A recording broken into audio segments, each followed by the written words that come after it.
E aí, Brasil, como estamos? Espero que bem. Bem-vindos a mais um vídeo do canal Amarelo Neon. Hoje eu vou gravar um vídeo pra vocês que eu preferia não ter que gravar, mas há tempos eu prometi que eu falaria sobre a insalubridade da sala de aula, da vida de professor, e vocês pediram muito, então eu vou trazer pra vocês. Mas esse vídeo é mais na tentativa de conscientização do que propriamente uma reclamação, já que sabendo de tudo isso, eu também escolhi e me mantenho escolhendo ser professora. Tô dizendo isso porque muita gente sempre fala assim, professor tá reclamando, mas não sai da profissão. Mas é porque é isso, gente. A gente precisa estar na profissão porque escolhemos, porque investimos tempo nessa profissão e porque certamente ela tem também alguns benefícios, né? Algumas coisas que nos fazem permanecer nela, mas isso não anula, nem deve anular as nossas lutas dentro da própria profissão. A gente não diz pro engenheiro, olha, desiste de ser engenheiro porque o seu chefe tá sendo abusivo com você. Pelo contrário, a gente fala, não, olha, processa, vai atrás dos seus direitos e tal. O mesmo ocorre com o professor. A gente não reclama daquilo que está dentro da lei, a gente reclama quando a lei, ela não é cumprida. Então, o vídeo de hoje vai trazer para vocês algumas dessas insalubridades, eu vou contar para vocês cada uma delas, vem comigo.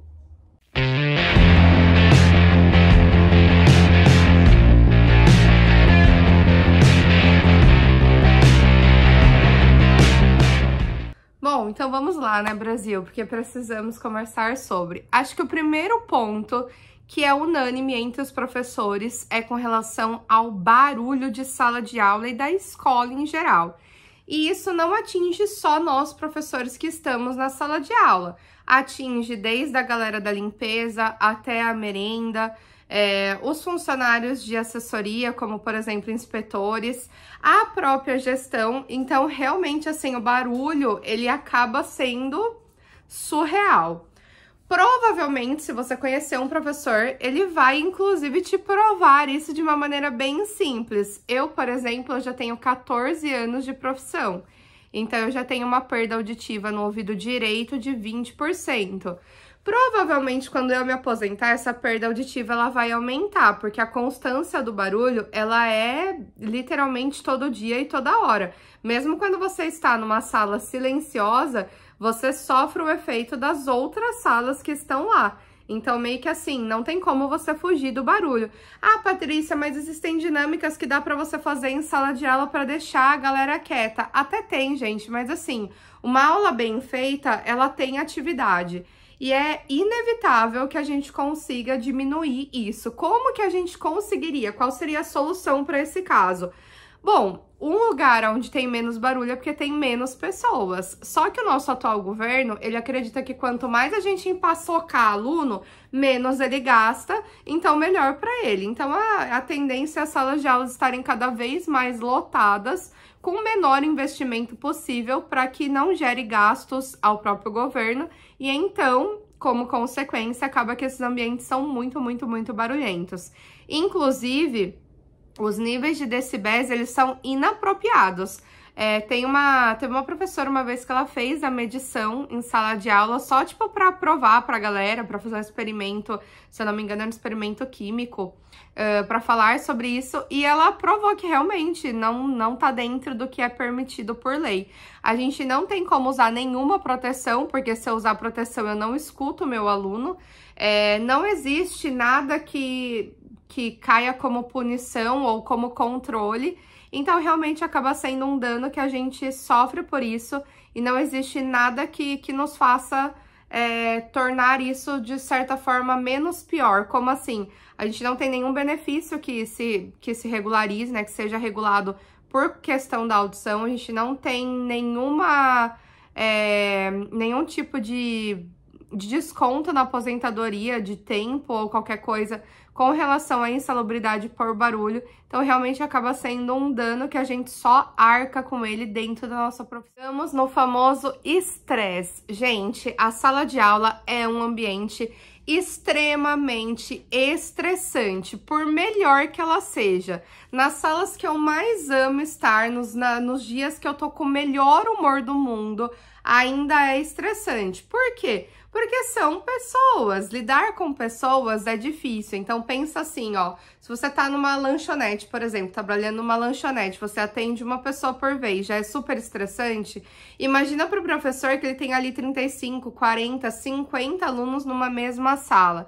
E são 35 cabeças, 35 alunos que pensam de maneiras totalmente diferentes, que vêm de educações totalmente diferentes e que estão ali querendo ou não aprender aquilo que você tá aplicando. Então, eu tenho aluno que ele vai com gás, que ele quer aprender, mas eu tenho aquele aluno que também sabe que a escola não vai mudar em nada a vida dele. Talvez ele esteja certo, porque existem algumas profissões hoje que a escola ela não traz tanto esse efeito.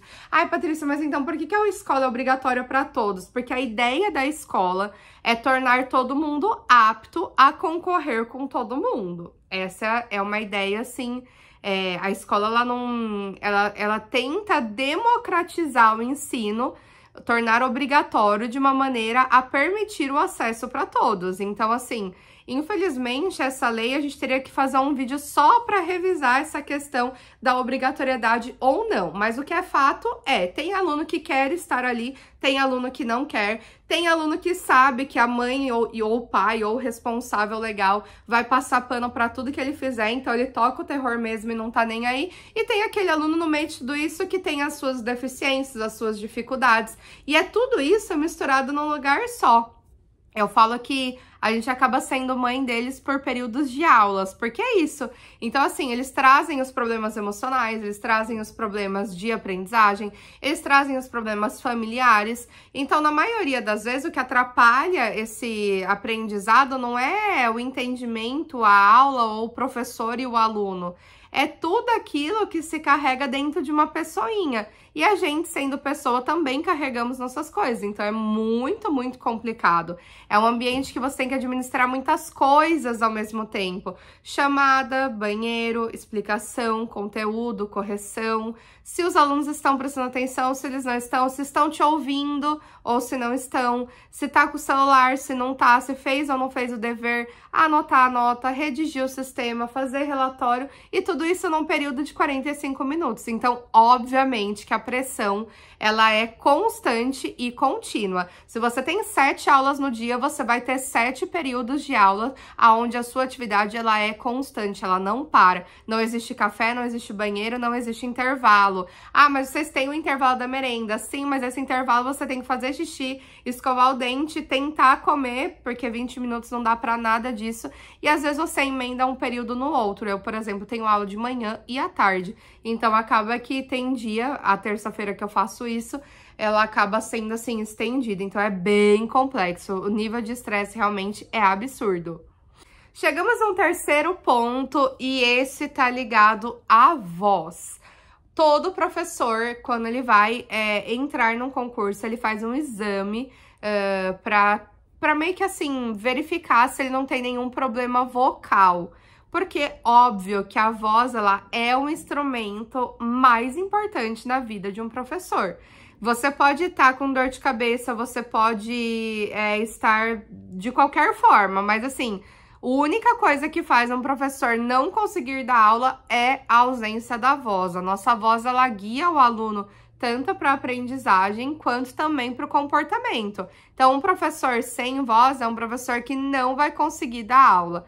Isso, assim, eu falo porque quando eu fico sem voz é bem complexo.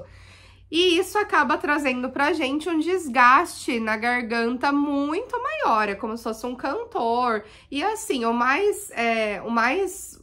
acredito que a maior dificuldade, o que torna isso insalubre, é porque na maioria das vezes você precisa falar muito mais alto por falta de colaboração dos alunos ou da própria escola como um todo, do que pela aula em si. A minha voz, por exemplo, ela já é alta, mesmo antes de eu ser professora.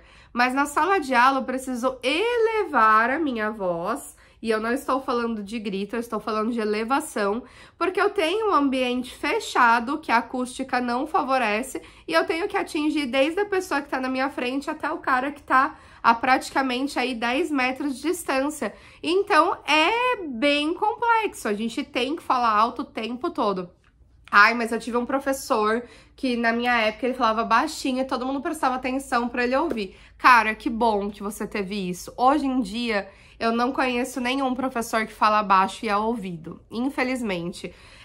A dinâmica de sala de aula mudou, os alunos eles estão cada vez mais difíceis, os pais dos alunos estão mais difíceis que os próprios alunos, porque a lei ela é muito usada para a gente saber dos nossos direitos, mas ela é pouco aplicada para saber dos deveres. Então fica aquela coisa tipo, ai, o meu filho não fez isso, o meu filho não era assim, é você que errou. Então a indisciplina em sala de aula, ela acaba sendo um problemão que também afeta diretamente a nossa voz. Se eu tenho uma sala que ela é barulhenta, que ela é agitada, eu tenho que, além de dar aula, contornar esse barulho o tempo todo. Para pensar, se você é mãe, pai ou tio, você sabe como uma criança se comporta. E é natural que ela tenha excessos de vez em quando. Mas na sala de aula, eles são em grande número. E é só você ali dentro, e você tem que dar conta. Então, assim, a voz vai pro beleléu. Eu já cheguei a contabilizar mais ou menos umas 3 ou 4 vezes por ano que eu fico sem voz. E isso acaba sendo um processo natural da sala de aula. Calo na corda vocal é o que a gente mais vê por aí. É bizarro, gente, mas assim... dentro de cada 10 professores, pelo menos 3 vão se aposentar com corda vocal, com calo ou pelo menos com algum dano. A minha voz, por enquanto, ela ainda é mantida. Eu tenho, sim, alguns desgastes que não chegam a ser calos, mas eu só tenho 14 anos de profissão. Quando eu me aposentar, eu vou ter 35 anos de sala de aula, ou seja, daqui a 20 anos. Isso se a lei não mudar. Mas é isso, eu peguei os 3 motivos principais para vocês. Existem outros, como a questão da violência, que anda, assim, muito complexa em sala de aula. Vocês veem aí 1000 coisas acontecendo. O desrespeito na sala de aula tá muito difícil de lidar. Desses 14 anos que eu tenho de profissão, mudou demais, porque do ano que eu entrei para agora, a gente já percebe que antes, pelo menos, os alunos tinham medo dos pais. Agora, nem dos pais tem. Então, como mãe, eu digo que é preocupante, assim, é muito preocupante. Entre outras coisas, como, por exemplo, você ter que pegar material seu para colocar em sala de aula, lidar com assédios e assédios morais de alunos, de pais. Ai, gente, é tanta coisa que eu diria que, assim, pode ser que esse trabalho seja tão insalubre que mesmo que a gente estivesse ganhando por insalubridade, talvez fosse uma taxa que nem compensasse a profissão. Tanto que a gente vê, né, que o apagão de professores ele tá chegando por aí. A gente já tem uma estimativa que em 2050 não hajam professores. E eu digo 2050 porque em 2050 se aposenta a galera do último concurso, que é o concurso que eu entrei. Já houve um concurso posterior a esse, mas as pessoas ainda não efetivaram. Não se sabe como será esse regime de contratação.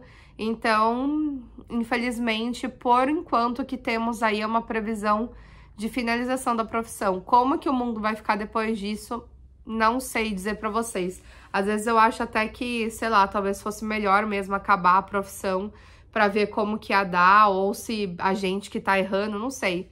Passam 1000 coisas, a gente fica pensando o tempo todo, acaba que o pensamento dá corda para muita possibilidade. Mas é isso, eu espero que vocês tenham gostado do vídeo. Esse vídeo é para deixar claro para vocês o quanto a insalubridade é um assunto que tem sim que ser debatido, que tem sim que gerar reflexão, inclusive na sociedade. Um beijo para vocês e até o próximo vídeo.